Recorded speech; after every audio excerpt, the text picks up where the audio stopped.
தமிழகத்தில் 56 IPS அதிகாரிகளை பணியிட மாற்றம் செய்து தமிழக அரசு உத்தரவு.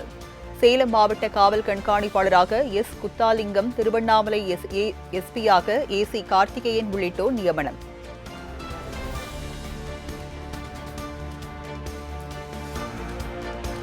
எட்டாம் வகுப்பு வரை பயிலும் மாணவ மாணவியருக்கான காலை உணவு திட்டம் விரிவாக்கம். பெரியார் பிறந்த நாளான செப்டம்பர் 17ஆம் தேதி முதல் நடைமுறைக்கு வரும் என முதலமைச்சர் விஜய் அறிவிப்பு.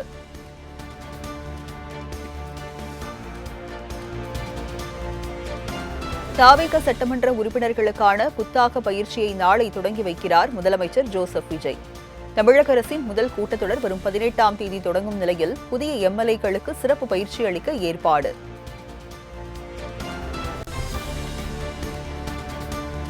தமிழகத்தில் தனியார் பள்ளி வளாகங்களில் அரசியல் மற்றும் மத நிகழ்ச்சிகள் நடத்தக்கூடாது என்ற அரசு உத்தரவை எதிர்த்த வழக்கு. தமிழக அரசு பதிலளிக்க 4 வாரங்கள் கூடுதல் அவகாசம் வழங்கி சென்னை உயர்நீதிமன்றம் உத்தரவு.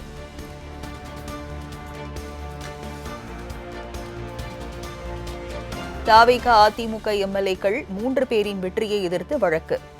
சென்னை உயர்நீதிமன்றத்தில் தாக்கல் செய்யப்பட்ட தேர்தல் வழக்குகள் விரைவில் விசாரணைக்கு வர உள்ளதாக தகவல்.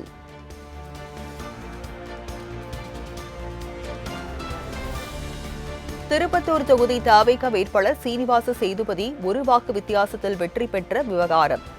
மறுவாக்கு எண்ணிக்கை நடத்த கோரி திமுக வேட்பாளர் பெரிய கருப்பன் சென்னை உயர்நீதிமன்றத்தில் மனு தாக்கல்.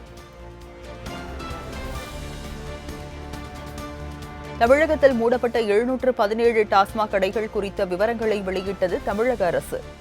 சென்னை மண்டலத்தில் 82, கோவையில் 179, சேலத்தில் 82, திருச்சி மண்டலத்தில் 84 கடைகள் மூடப்பட்டதாக பட்டியல் வெளியீடு.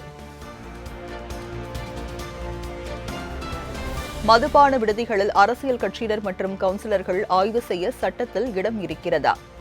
தனிமனித உரிமை பாதிக்கப்படுவதாக கூறி தொடரப்பட்ட வழக்கில் அரசு விரிவான பதிலளிக்க உயர்நீதிமன்ற மதுரை கிளை உத்தரவு.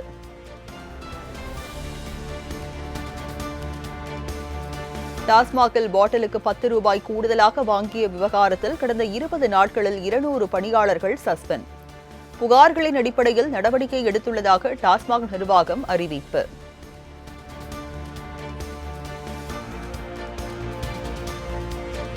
சென்னை தலைமை செயலகத்தில் வெளியே வைக்கப்பட்ட புகார் பெட்டி கடும் எதிர்ப்புகளுக்கிடையே அகற்றம். மீண்டும் வழக்கம் போல பொதுமக்கள் தங்கள் மனுக்களை நேரடியாக வழங்கப்படும் நடைமுறை அமல்.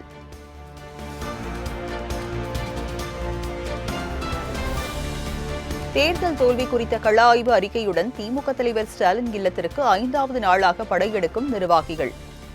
ஈரோடு, நாமக்கல் மாவட்டங்களின் கள ஆய்வு அறிக்கை ஸ்டாலினிடம் சமர்ப்பிப்பு.